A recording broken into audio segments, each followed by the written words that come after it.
Greetings. Welcome to ITR Live. I'm your host, Chris Hagenow, and you are back here with us in studio for, I think, take 4 now, for what used to be the gold standard in Iowa conservative podcast. The flagship program of the ITR Live family of organizations is at best the bronze standard today, John, because yours truly can't seem to figure things out. So anyway, we are back here. I've got a giggling John Hendrickson and a regretful Chris Ingstad, because Chris wanted to actually come in and go through this with us today, and I have had to subject him to round and round of me trying to figure out the technology. So welcome back to the podcast, Chris. I've had things I wanted to get off my chest today. I'm losing my zeal for that a little bit, but I think we're going to get something out. Okay, still. Well, you came in. I was in here working on this, and you're like very intentionally just marched into the studio here, Studio 130. And said, "Are you podcasting today?" And I said, "Well, yes, I am." And you're kind of like, "I want in."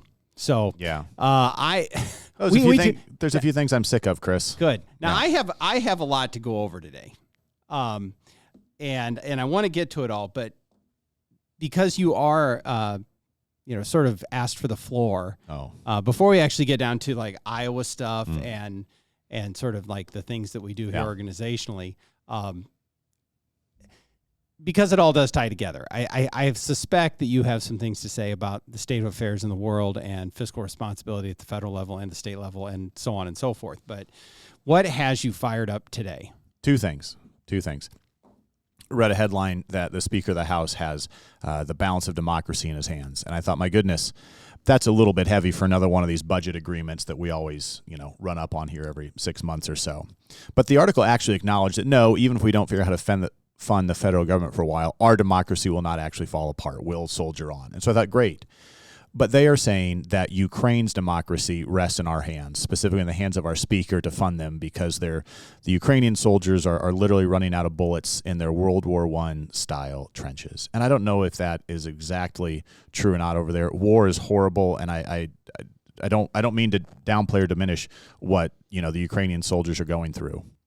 But if, in fact, Russia could somehow be stopped, if, in fact, Ukraine's democracy could be saved simply by sending them more bullets or, as it is, more money, then certainly if that's all it takes, then what about the other freedom-loving, democracy-loving countries in the world? What is their responsibility? I mean, I think there is a whole lot more countries between the United States and, Ukraine, right, that could step up and, frankly, probably has more of a vested interest to do so.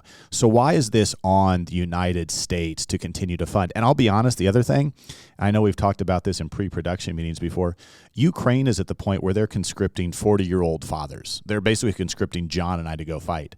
I'm not sure all the bullets in the world are going to matter when you're pulling dads out of their homes to go fend off the Russians. I hate to say this, it may be inevitable, right? Or certainly it's going to take more than just American dollars to go over there. Now, by the way, I hope that doesn't give anybody the idea we should send American troops there, because I think that would be just as foolish. I suspect that you're going to hear a growing interest in doing exactly that.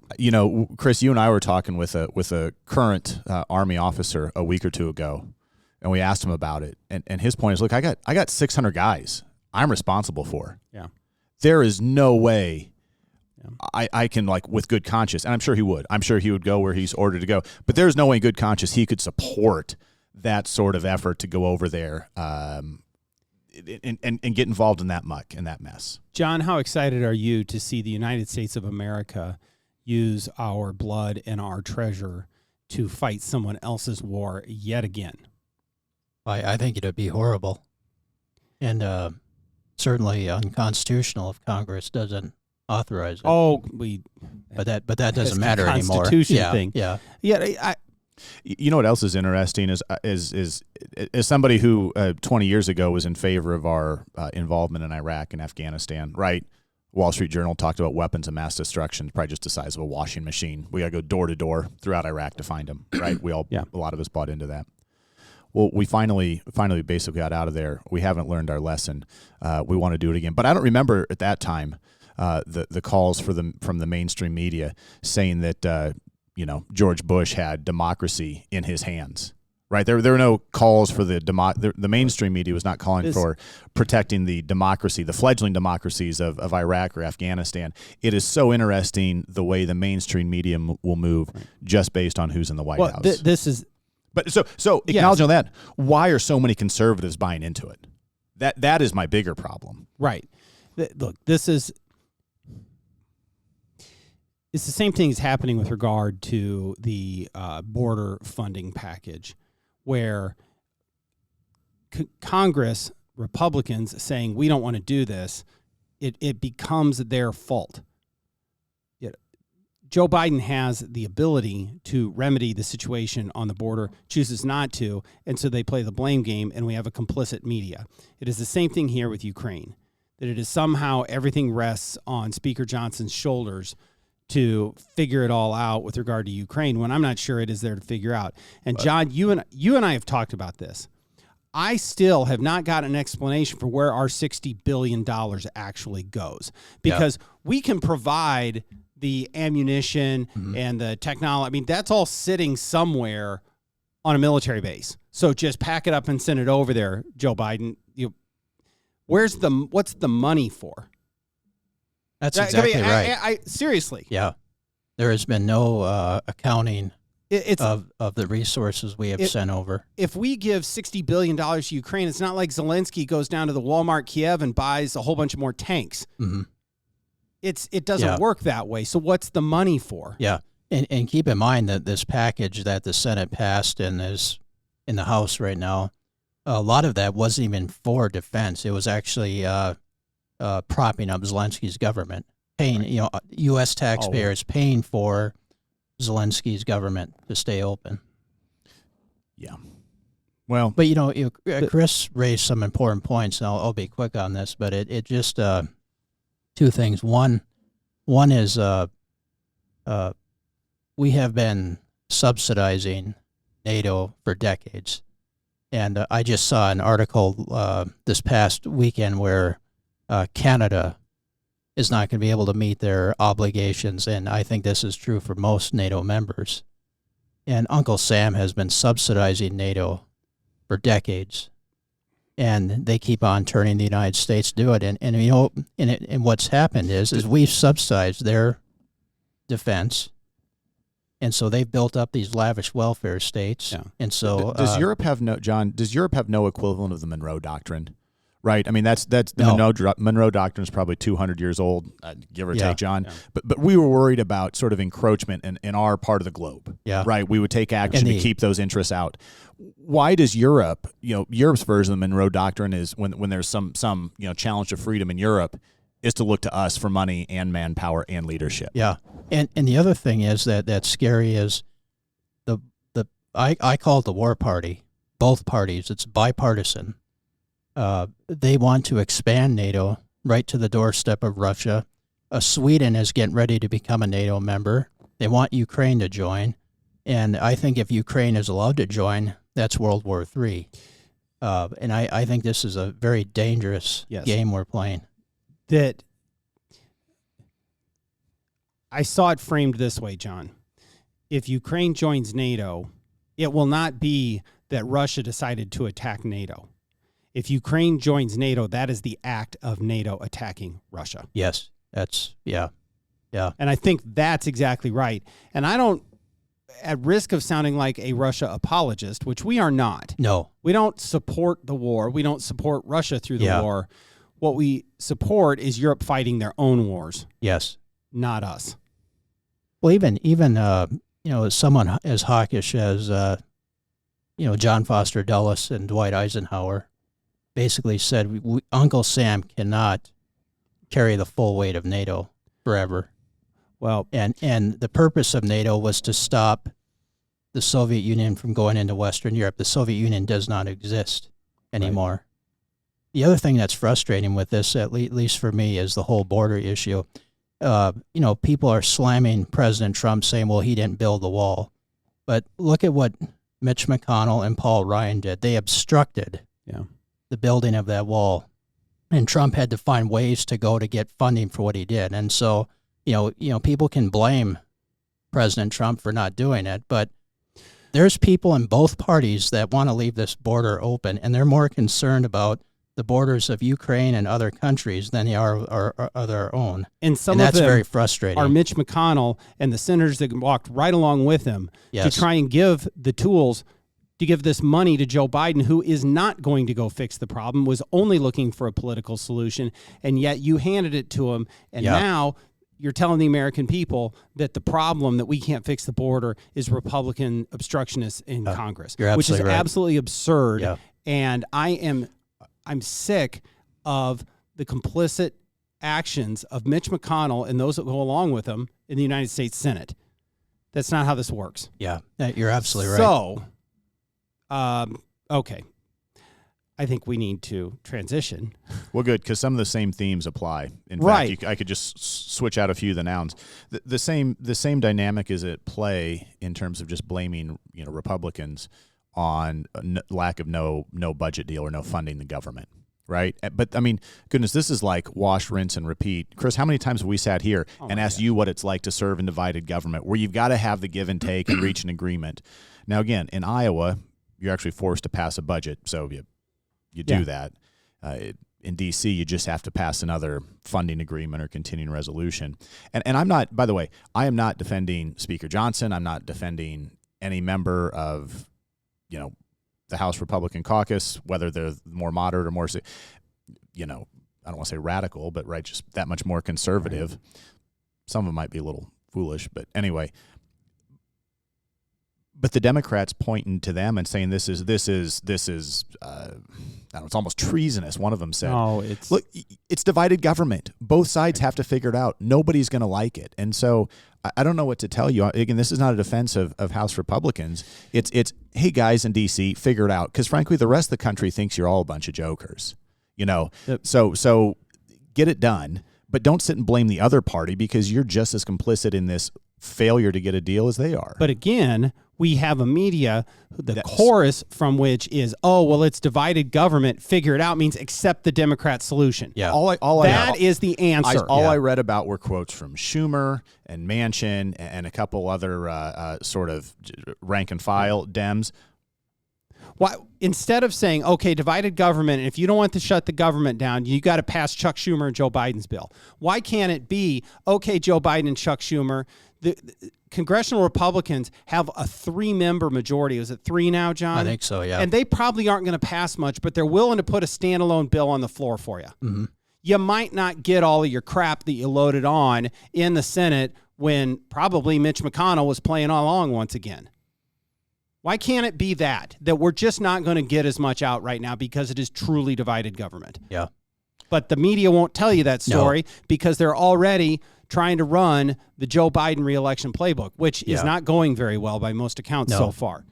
The other frustrating part with this is and you use the word repeatedly, democracy, and both parties are spinning this. The media is spinning it, and they're tying everything to democracy. And I think this is one of the biggest shams that's being played right now, is that Ukraine's so-called democracy, and that if you oppose the Biden agenda or McConnell's agenda, you're a threat to democracy. And this is a bunch of you know what? It is nonsense. It's garbage. There is nothing in these current battles or squabbles inside of Congress that have anything to do with the republic standing or the nature of democracy. It is nonsense. It is put up only to confuse you. I can't think of any bigger threat to democracy than those who serve in government. And by the way, they're institutions. These are no longer citizen, legislators, right? These guys are institutions. They've been there since the 70s. Yeah. I can think of no bigger threat to democracy than them trying to shove something down our throats to people and say, get on board with what we're telling you to do. Yes. Right? I mean, that is the exact opposite. Yes. Like, they need to have the thing shoved down their throats and be told what to do. But instead, they just stay in their D.C. bubble and think they've got it all figured out. And why don't we get on board? Because we don't want to be on board. The American people are not afraid of a government shutdown. They've seen this over and over again, and it's tiresome. Yeah. Okay. So meantime, that's it. You guys can finish. Yeah, you're just going to get up and walk out now. You guys. Meanwhile, in Iowa, the legislative session continues. There's a few things I thought we should check in. We had a couple of good, interesting bills yesterday. Yeah, the the foreign ownership of farmland bill is new law in Iowa. John, you've written on that. We've touched on it in the podcast. So I thought that went really well. I'm going to let you talk. When John told us that pass was going to the governor, I haven't seen that happy since we had a dog in the office. Okay, I got to read this. Grinning ear to ear when that bill was passed. Okay, so I want to read. These are the quotes. So the floor manager of the bill in the House was Representative Derek Wolf from Hudson, friend of the organization. So here's his quote, and I believe his closing comments. This is from Radio Iowa.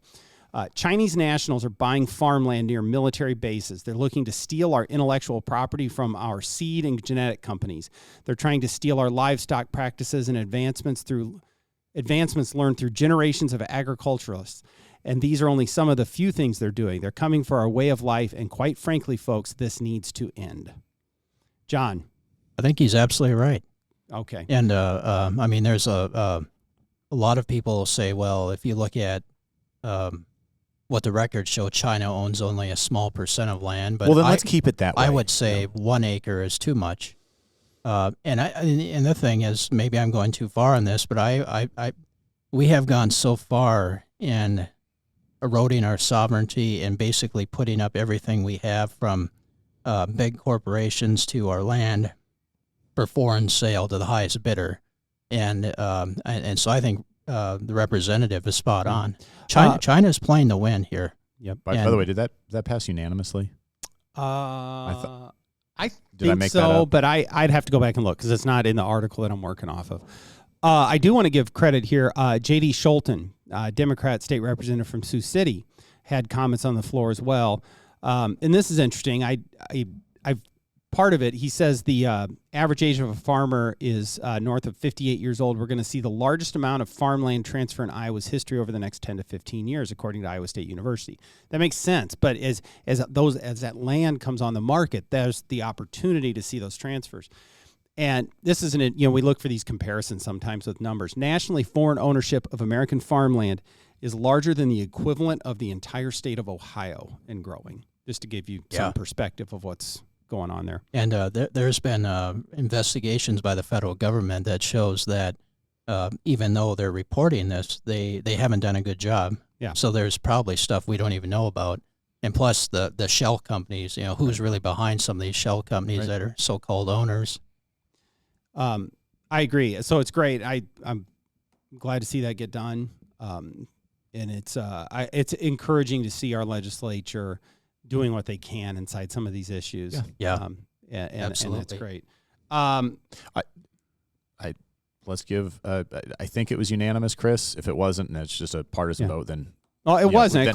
Clearly J.D. Scholten, at least. So I believe it was largely bipartisan. I think this is a reflection of despite political differences on some issues, Iowa's elected officials coming together on kind of an Iowa first position. I don't necessarily mean they're trying to parrot President Trump, but like they were looking out for the interest of Iowans. Yep. I think that's great.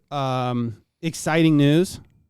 We are now going to have speed cameras on I-80, both at Newton and Grinnell. Are you guys excited about that? I saw that on Channel 8. That's going to be great. It's just nothing?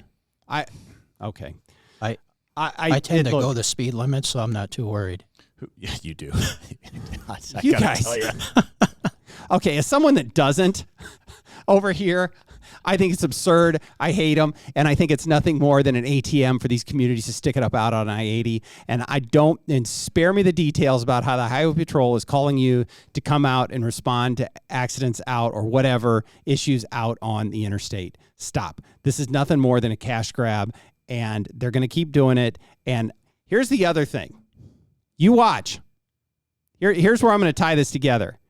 Will property taxes go down in either Newton or Grinnell? No.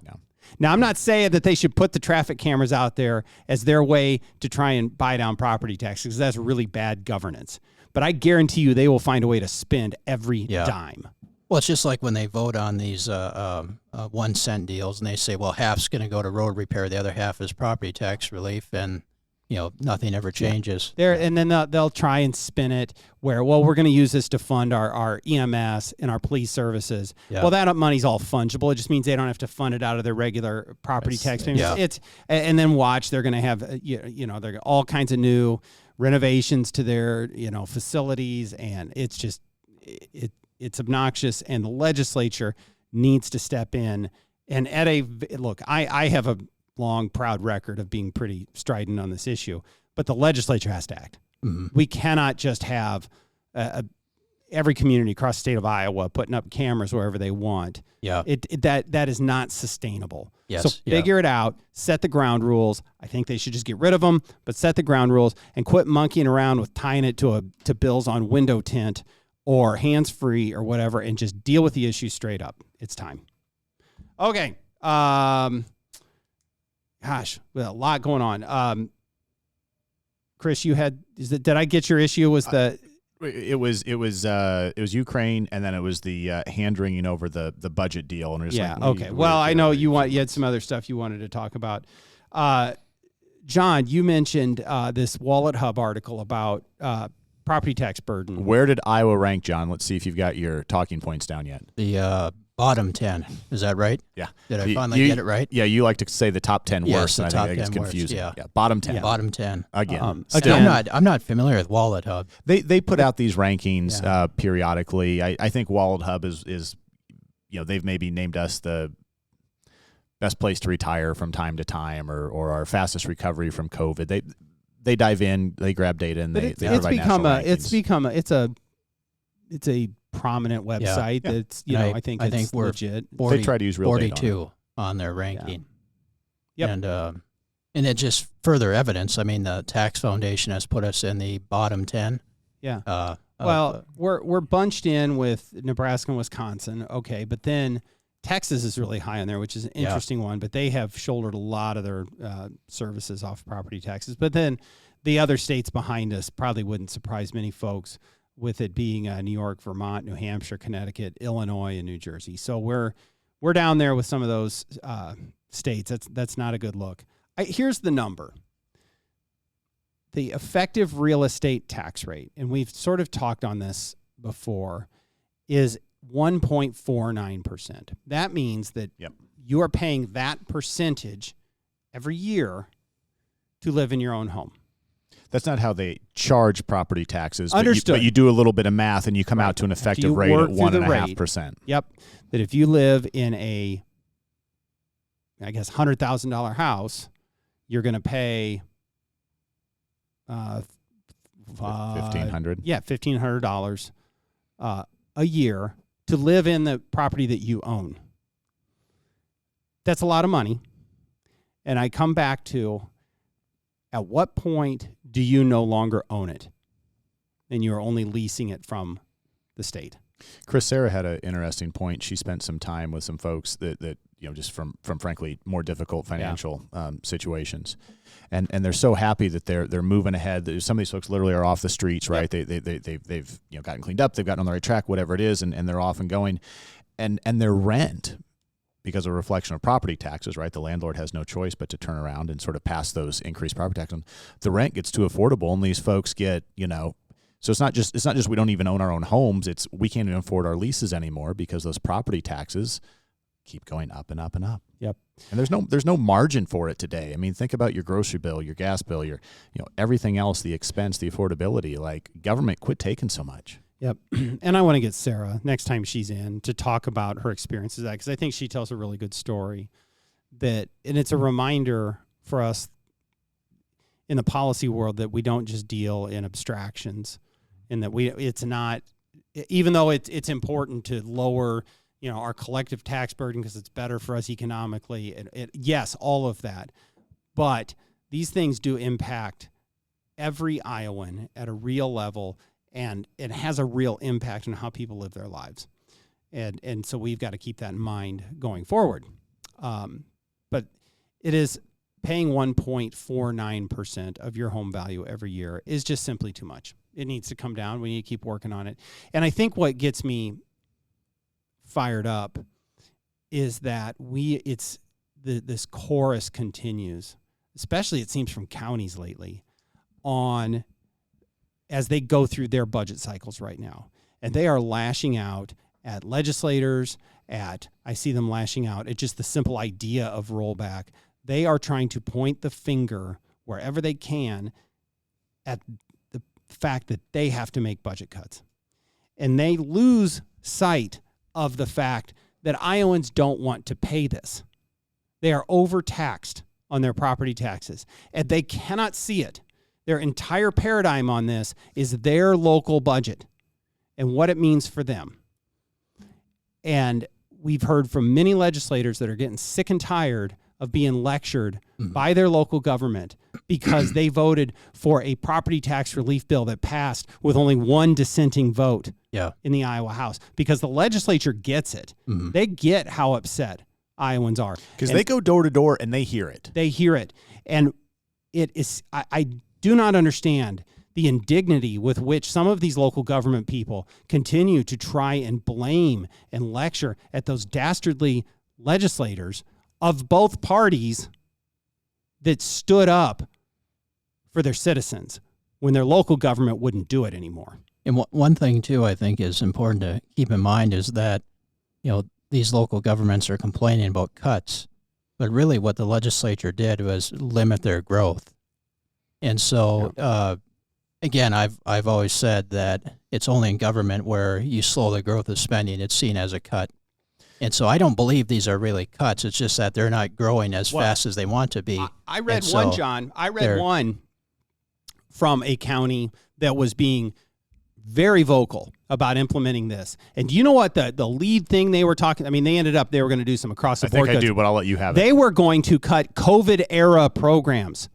They were going to cut immunizations and vaccinations and things that had been funded by one-time COVID dollars. Yeah. And now they have to stop the program. Well, you were told on the front end that those dollars weren't going to be forever. That's right. And now the legislature wants to stick up for the property taxpayer because Joe Biden's funny money is running out. Yeah. And you want to blame your local state representative for trying to be the voice of fiscal sanity here? Get out. Yeah. Yep. It's absolutely right. I'm sorry. I thought this was the commute that wasn't going to replace the Christmas lights. Oh, sorry. That was way better. You you worked in some federalism on that. That's much better. I have thoughts. All right, gentlemen, we're over time. And I was. Did we actually record it this time, Chris? I don't know. I think so, but I get all kinds of weird little alert messages, and I don't know. It's just I hope so. This red light here that says record is on. Okay. And so if we lose it all, then that would be too bad because I thought we just recorded a really good one right there. So hey. A number of our listeners, and this is all public knowledge, by the way, but a number of our listeners know Tom Sands. Tom Sands is the current president of Iowa Taxpayers Association, a group that we often are on similar sides of an issue with. Yeah. Tom served as the chairman of the House Ways and Means Committee, served with you. Tom was my Ways and Means chairman for several years. Yes, and Tom, in general, a personal friend of a number of his too. Knee replacement surgery tomorrow. Couldn't put it off any longer. It wasn't like Tom. He doesn't want to have to go through that during the middle of the session. So thoughts and prayers for Tom and Catherine. I think he mostly wants prayers for Catherine as she has to oversee his recovery at home. But Tom is one of the good ones, and let's keep looking out for him. Absolutely. So no, that's well said. So again, we're thinking about Tom. So I suspect it'll work out just fine, and he'll be out traveling and golfing. Probably still able to beat us in golf again this summer. No kidding. Yeah, no, you would talk about a guy that's just sneaky good. He just goes out and just gets things done. So anyway, all right. John, anything else? This is where I usually bring up some new topic that we talk about for another 10 minutes, but I do have just one more point. Okay, great. Because, I think it's important, but, and you guys could disagree with me, but you're talking about the traffic cameras and all the revenue, and I think there's at each level of government we're seeing a problem here, and that's the demand for government is growing so much that we're running out of ways to pay for it. Yeah, and I think I think it's a supply problem. And I think government keeps trying to shove more of itself. Well, it's a product of the people, and people because I've had conversations with people. People don't want to pay property taxes, but yet they also want the services. Yep, they do. And so there has to be a balance.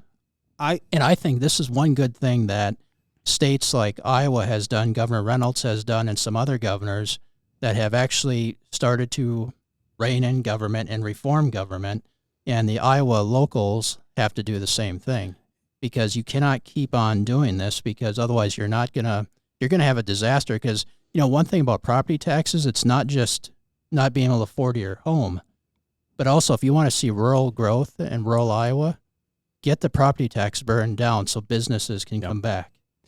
No, that's right, and we should explore this more, John, because you and I talked about this the other day, that people want.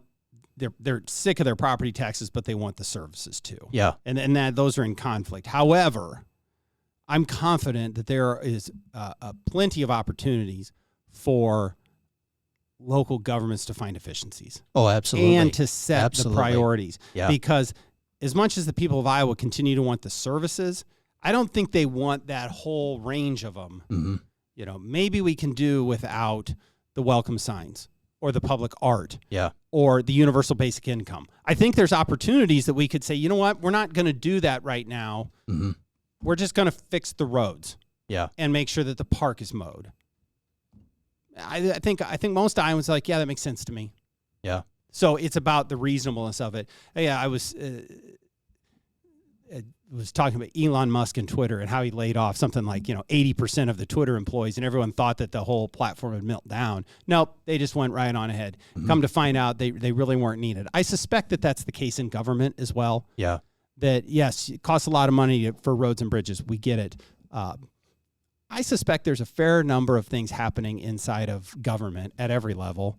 I think Iowa's much more efficient with the dollars than they are at the federal level, that American people just don't need. Yeah. I think one area that's really should be reformed is higher ed. If you want to talk about bureaucracy where you can just disappear and get paid for nothing, I mean, that's... Didn't you just find your previous lecture notes, John, from a couple different stints in higher ed? That's right.